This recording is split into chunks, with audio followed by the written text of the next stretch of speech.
제가 인터넷 이렇게 뉴스를 보니까 이렇게 기독 뉴스를 보니까 7월 10날 따끈따끈하게 나온 이렇게 책이 있더라고요. 우리 제 책 제목이 뭐냐면 지금 변하지 않으면 내일은 없다라는 책의 제목을 이렇게 우리가 잘 아는 이찬수 목사님께서 이렇게 써 주셨습니다. 그 목사님이 이렇게 책을 내면서 온라인에서 인터뷰하는 이런 모습도 이렇게 제가 보곤 했는데요. 그 책의 내용 중에 이렇게 표지에 있습니다. 제가 잠깐 읽어드리도록 하겠습니다. 하나님이 주신 꿈, 하나님이 허락하신 삶의 목표를 향해서 우리 거침없이 달려가는 거친 성질이 크리스천의 야성이다. 초심을 지킬 수 없는 우리는 내버려 두면 옆길로 새고 방치하면 변질되어 죽은 신앙이 되어버린다. 하나님이 주신 사명을 잃어버리고 박물관 교회로 전락하는 것은 끔찍한 일이다. 이제 우리가 크리스천의 야성을 회복하여 그런 위기를 막아내야 한다. 가슴 벅차게 달려가는 사명 중심의 교회와 성도가 되어야 한다. 아멘. 아멘이 안 나오시나요? 네, 참 이 듣기만 해도 이렇게 마음이 이렇게 활짝 열려 있는 분들에게는 이렇게 아멘으로 화답이 되지만 이렇게 어쩌보면 이렇게 뭔가 야성을 향해서 달려가야 하나 지금 좀 가만히 있고 싶은데라는 마음이 있는 분들은 이렇게 조금 부담이 되는 언어이기도 합니다. 그래서 도대체 이 책에서 뭘 말할까 제가 이렇게 목차를 살펴봤는데 뭐 대단한 야성이라고 해서 대단한 일들을 뭐 이벤트와 행사를 하자는 이야기가 아닙니다. 그의 목차를 보면 말씀 묵상에 전념하는 교회, 그러니까 다시 기본으로 돌아간다라는 거죠. 늘 우리가 변화되어야 한다라는 것은 처음으로 돌아가야 한다. 변질된 우리의 모습에서 처음의 그 모습으로 계속해서 돌아가야 한다. 이걸 바로 개혁이라고 또 부르지 않습니까? 그래서 교회는 날마다 개혁되어져야 한다. 저는 이 말을 참 좋아하는데요. 그래서 모이기에 힘쓰는 교회, 목마름으로 예배하는 교회, 열매 맺는 교회, 참 기쁨을 누리는 교회 등등 여러 가지 목차를 보면 아주 기본적인 것들을 다루고 있어요. 이 말은 뭐냐면 우리 교회가 끊임없이 가만히 있다 보면 우리가 정말 본질로 다시 개혁되려고 노력하지 않는다면 우리는 변질되어서 어떻게 된다고요? 박물관과 같은 교회로 전락될 수가 있다. 그래서 우리들은 야성을 가져야 한다. 이렇게 도전을 주는 책이 나왔더라고요. 오늘 이 에스라 본문 말씀 3장에 이르기까지 제가 2장은 건너뛰었는데 2장의 내용은 아주 단순합니다. 하나님의 말씀이 그 고레스 입술을 통하여서 세상 왕 입술을 통하여서 선포될 때에 너희들은 다시 고국으로 돌아가서 하나님의 성전을 지어라라고 그 명령을 하였을 때 수많은 사람들 대부분의 사람들은 아마 그곳에 남아 있으려고 했을 것입니다. 왜냐하면 그들이 그동안 삶을 꾸렸던 모든 터전들을 다 버리고 낯선 광야와 같은 곳으로 가는 것이기 때문이죠. 그리고 그곳에서 바벨론에서 지금은 페르시아 시대니까 페르시아에서 태어난 이 2세들은 그 이스라엘을 경험해 보지 못한 사람들인데 그곳에 가서 성전을 지으라고 하니 이 마음에 감동이 쉽게 오지 않았을 것입니다. 그런데 이 2장에 보면 쭉 족보에 대해서, 족보는 아니고 쭉 이 각 성읍으로 예루살렘으로 돌아온 사람들의 명단을 우리 70절까지 긴 절을 이렇게 기록하는 이유는 무엇이냐면 하나님의 말씀이 선포될 때에 그 말씀에 반응하여서 그 말씀에 우리의 심령이 움직이고 감동을 받아 하나님의 말씀에 순종을 할 때에 하나님께서 우리를 그렇게 기뻐하시고 우리에게 이러한 놀라운 은혜를 베풀어 주신다라는 것입니다. 믿으십니까? 그리고 지금 오늘 이 3장 우리가 읽은 본문 말씀에는 이제 그들이 각 성읍, 그들이 원래 지파별로 분배를 받았던 그 땅에 거주하였던 것입니다. 그리고 우리 1절 말씀을 보면 이스라엘 자손이 각자의 성읍에 살았더니 7째 달에 이르러 일제히 예루살렘에 모인지라 라고 되어 있습니다. 여기서 말씀하신 이 7째 달이란 바로 우리 달력으로는 7월 1일을 이야기합니다. 7월 1일부터 아주 중요한 절기들이 있습니다.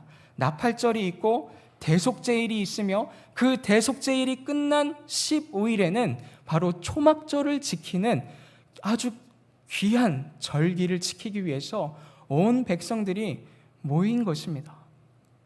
근데 여러분 한번 생각해 보세요.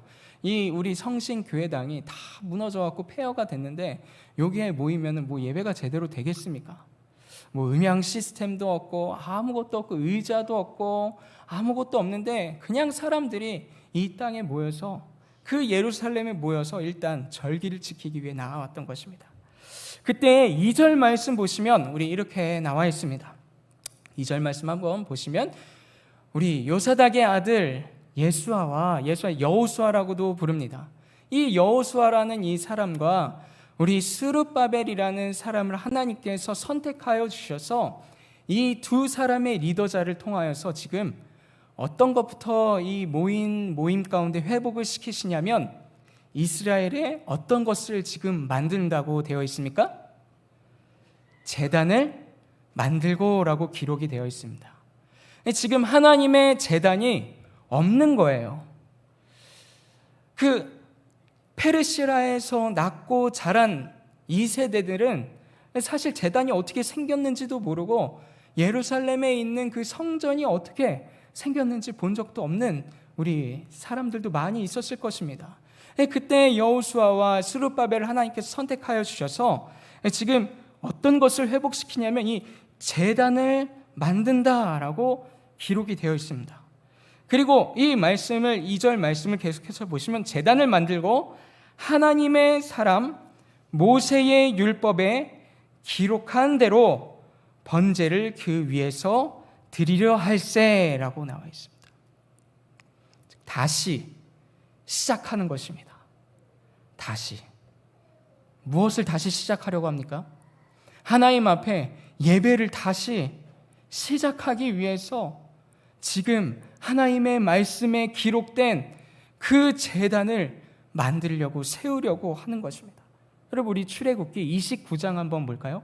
우리 출애굽기 29장 말씀 보시면 이 제단을 왜 만들어야 하는지 그 이유에 대해서 나와 있습니다. 출애굽기 29장 우리 6절부터 우리 43절까지 말씀을 쭉 보시면 그 제단을 어떻게 구분을 하느냐? 그러니까 29장 출애굽기 29장의 내용의 말씀은 제사장의 위임식에 대해서 나와 있습니다. 그리고 제사장이 그 위임식을 한 다음에 너희가 무엇을 해야 하는지 제사장으로서의 첫 번째 임무를 주시는데 그 제단을 위하여 속죄하여 깨끗하게 하고 그것에 기름을 부어 거룩하게 하라라고 지금 하나님께서 말씀을 하신 거죠. 즉 제단은 어떻게 구분되어 있다고요? 거룩하게 구별이 되어 있다라는 것입니다. 그래서 우리 37절 말씀 보시면 제단을 위하여 속죄하여 거룩하게 구별하고 또 그곳에서 무엇을 하냐면 제사라는 것을 드리는데 어린 양을 드립니다. 이제 두 마리를 드리는데 한 양은 아침에 드리고 한 양은 저녁 때에 드릴지며 이 번제를 하나님 앞에 올려드리는 제사를 올려드리는데 왜 이것들을 대제사장과 제사장들에게 위임식을 받은 다음에 왜 이것을 첫 번째로 너희가 알고 기억하며 이 제단을 세워나가야 하고 그리고 왜 이런 제사를 드려야 하는지 우리 42절과 우리 43절에 나와 있는데요. 제가 읽어드리도록 하겠습니다. 이는 너희가 대대로 여호와 앞 회막문에서 늘 드릴 번제라. 지금 무엇을 드려야 된다고 이야기하고 있습니까? 드릴 번제다라고 이야기하고 있어요. 그리고 그 번제를 드림으로 인하여서 지금 하나님께서 어떻게 하신다고요? 뭘 하기 원하신다는 거예요. 그 제단을 통해서 내가 거기서 너희와 만나고 내게 말하리라. 즉 제단이라는 것은 하나님과의 만남의 장소에서 가장 중요한 그 번제를 올려드리는 장소이다라고 이야기하시는 것입니다. 그리고 43절 말씀 보면 하나님 모세의 율법에 기록된 것 이것입니다. 내가 거기서 이스라엘 자손을 만나겠다. 내 영광으로 말미암아 회막이 거룩하게 될지니라 라고 말씀하고 있는 거죠. 지금 그 곳이 다른 곳과 구별되어서 내가 그 곳에서 너희들을 만나줄 것이고 너희에게 말씀할 것이며 그 곳을 거룩하게 구별을 하여서 그곳에 나의 영광이 있게 하여라 라고 지금 하나님께서 모세에게 말씀하셨던 그 명령을 다시 그 말씀을 지켜 행하는 모습을 볼 수 있는 것입니다. 무엇을 위해서 지금 제단을 만들고 있습니까? 바로 하나님을 만나기 위해서, 하나님의 말씀을 듣기 위해서, 그 장소가 거룩한 하나님을 만나는 장소로 구별하기 위해서 그 스룹바벨과 우리 여호수아가 함께 힘을 써서 제단을 먼저 세우고 있는 모습을 볼 수가 있는 것입니다. 그래서 오늘 본문 우리가 읽은 에스라 본문 3절부터 우리 6절까지의 말씀을 보면 우리가 기억해야 될 것이 있습니다. 무엇이냐면 그곳에서 계속해서 반복되는 단어가 있죠. 지금 빨간색으로 제가 표기를 해놨는데 뭐가 보이시죠? 지금 계속해서 그곳에서 모세의 율법에 기록된 대로 번제를 그 위에 드리고 또 아침 저녁으로 여호와께 번제를 드리며 기록된 규례대로 초막절을 지켜 이제 번제를 또 올려드리고 항상 드리는 번제, 이게 바로 상번제라고도 이야기를 하는데 그 상번제를 하나님 앞에 올려드리며 일곱째 달 이제 초하루 비로소 여호와께 번제를 올려드리면서 하나님 앞에 나아가고 있는 것입니다. 여러분, 번제는 어떠한 의미가 있습니까? 우리 레위기 모두 읽어보셨죠? 레위기에 처음으로 소개하는 제사법이 무엇인지 아십니까? 바로 번제입니다.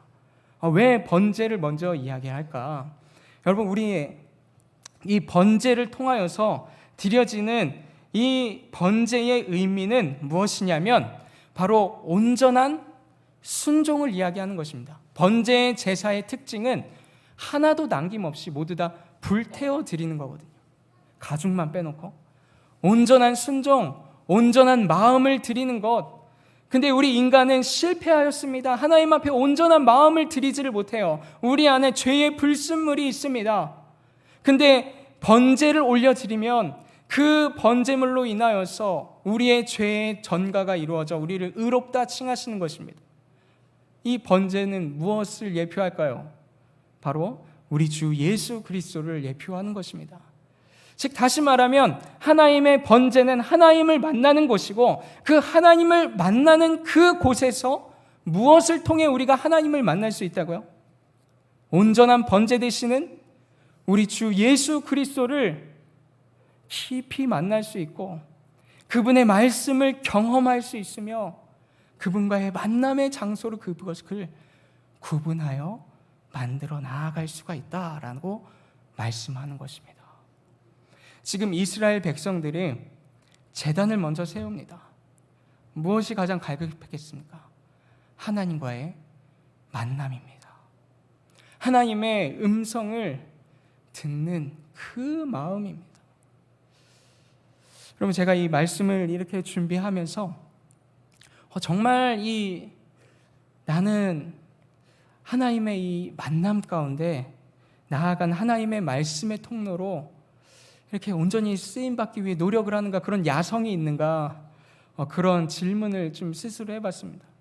여러분, 설교자로서 제일 이렇게 답답하고 힘들 때가 언제냐면 하나님의 말씀에 이렇게 먼저 저에게 통로가 되어지지 않을 때, 이렇게 저에게 먼저 그 말씀이 와닿지 않고 제가 그 하나님의 말씀을 인격적으로 대면하여 만나지 못했는데 이 자리에 서서 하나님의 이야기를 할 때에 너무나도 힘이 들어요. 그러면서 하나님께서 오늘 이 말씀을 제가 묵상하면서 하나님께서 저에게 주셨던 말씀이 이것입니다. 원우가 너의 제단은 지금 어디 있느냐? 오늘가 너의 제단이 너가 정말 그 의무적으로 나와서 예배를 드려야 하는 새벽 기도와 수요와 금요 기도, 주일 예배 외에 너의 제단은 도대체 어디 있느냐?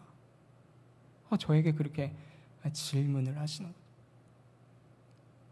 너는 그런 어떠한 사모함이 있느냐? 그런 갈급함이 있느냐? 정말 경험된 하나님의 말씀을 선포할 수 있겠느냐? 많이 좀 부끄럽더라고요.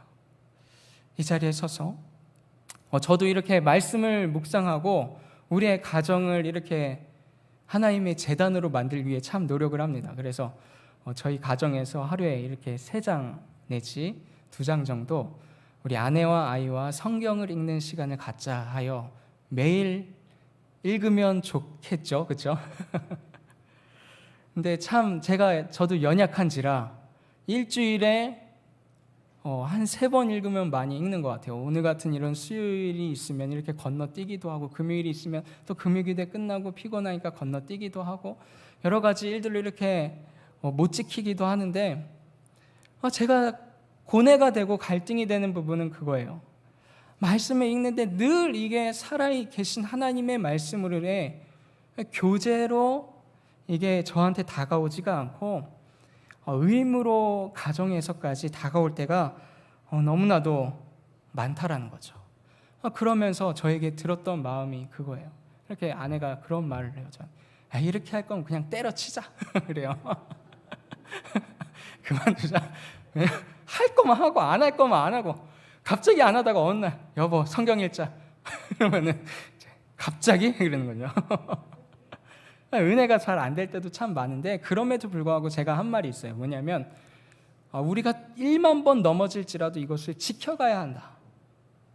우리가 정말 수만 번 계속해서 넘어질지라도 못할지라도 우리가 이것을 놓는다면, 우리가 이 기초를 놓는다면 우리는 성도로서 살아가는 삶이 실패할 것이다라고 제가 그렇게 이야기를 하면 이렇게 웃죠. 여러분, 우리가 예수를 믿은 지 몇 년이 되었습니까? 그리고 교회에서 무슨 직분을 받았는지 우리가 사실은 자랑할 수도 있지만 자랑할 것은 사실 아닙니다. 무엇이 우리의 자랑이 되어야 하냐면, 우리가 지금 그리스도의 사랑에 붙잡혀 있는가, 정말 하나님의 그 말씀에 붙잡혀서 하루하루 가슴 뛰는 마음으로 정말 삶을 살아갈 수 있는가, 그것이 너무나도 중요하다라는 것입니다. 오늘 이 하나님의 백성들에게 하나님의 말씀이 선포될 때에 이 사람들의 마음의 밭이 부드러워져서 말씀이 선포될 때 이렇게 제단이 세웠어요. 저도 이 자리에 올라올 때 기도하고 올라왔습니다. 하나님, 오늘 이 자리에서 선포되는 이 하나님의 말씀을 통하여서 우리의 삶에 허물어져 있던, 무너져 있던 제단을 다시 한번 세워 주시옵소서. 우리와 하나님과의 사귐의 자리, 하나님과의 교제의 자리, 그리하여서 예수 그리스도를 통하여서 하나님을 만나는 그 기쁨과 감격 가운데 살아갈 수 있는 우리의 살아있는 예배 되어질 수 있도록 인도하여 주시옵소서라고 기도하였습니다. 사랑하는 성도 여러분, 만약에 우리의 삶에 제단이 다 허물어져 있다면 다시 세우면 됩니다. 우리의 죄로 인하여서 그 하나님께서 그 모든 것들을 혹시라도 징벌하셨더라도 다시 세우면 됩니다. 그리고 우리가 십자가의 사랑으로 사로잡혀서, 그리고 그 사랑의 본질을 다시 회복해 나아가면 된다라는 것입니다.